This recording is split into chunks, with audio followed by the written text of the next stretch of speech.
The Stations of the Cross is a tradition that goes back centuries, originating in Jerusalem, the Via Dolorosa, the Sorrowful Way, which marks the steps that Jesus took from the Garden of Gethsemane to his crucifixion and the place where his body was laid to rest. These stations can now be found in almost every church and chapel, including in Catholic, Lutheran, Anglican and Methodist traditions. You might have seen them at school, or in the chapel at the youth village, or in your home parish church.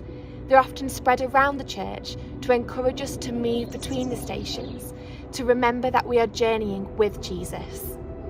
There are also some famous Stations of the Cross, including in places of Catholic pilgrimage like Lourdes in France.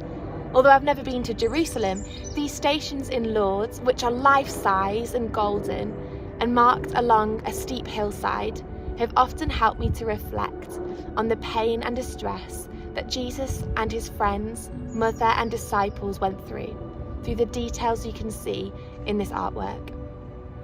Whether we walk along the stations or move around our home churches, or whether we follow a booklet or an online guide to the stations, they're designed to help us make a spiritual pilgrimage through the contemplation of the Passion of Christ.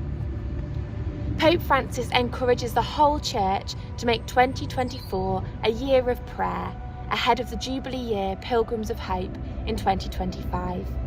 The disciples and friends of Jesus who followed him carry his cross were certainly pilgrims of hope, following Jesus, their teacher and their friend, being beaten and crucified, but he told them to not be afraid. We can surely be pilgrims of hope as we journey the stations of the cross, because we know that Jesus' crucifixion is not the end, but just the beginning. Inspired by the year of prayer, our Wait a Minute series for the next 14 days will be guided by the Scriptural Stations of the Cross, presented by Pope John Paul II on Good Friday in 1991. These scriptural accounts encourage us to reflect more deeply on the Passion and Crucifixion of Christ. Each station will be guided by people from across the Diocese of Hexham and Newcastle, and we hope that whether you are following along in your classroom, assembly hall, on your phone on the bus, or on your computer at home, you know that we are journeying together in prayer.